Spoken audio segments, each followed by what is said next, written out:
can see how shiny those feathers look now the sun is low, and at low angles of the rays bouncing off those feathers, and a stunning orange eye.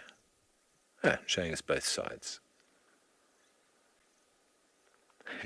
Looking at us too.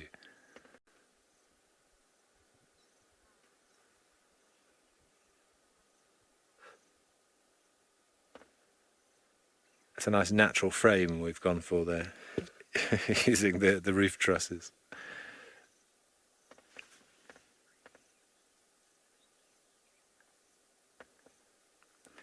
There was some discussion, I remember, that Tess and I were having. I think she was asked it as a question, and we all did some research on it as to what is the benefit of this iridescent coloration. And no one's quite sure. We thought perhaps it was something to do with thermoregulation, but it actually turns out, and they have done studies on it, that birds with iridescent feathers are actually slightly warmer than birds that aren't. So you might think that's a strange thing, but I think we decided that it probably stems back to the flocking of birds and the fact that they fly so close together, particularly starlings in Europe, that also have some iridescent feathering, that obviously they don't want to fly into one another, and they do have sensory feathers called phyloplumes which also help.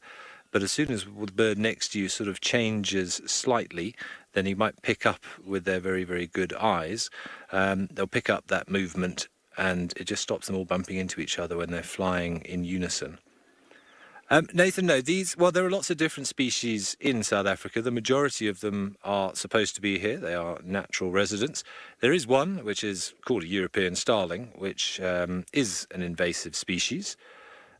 And also the common myna, which is quite closely related to starlings, of course, which is beginning with the Indian myna, the common myna, very similar to starlings. But the European starling you see down in the Western Cape, and they have been, I don't necessarily want to say introduced, if that's the right word. They've found their way here by fair means nor foul. I'm not sure how they got here, but they were not originally here. But there is a reasonable population along the south coast of South Africa now.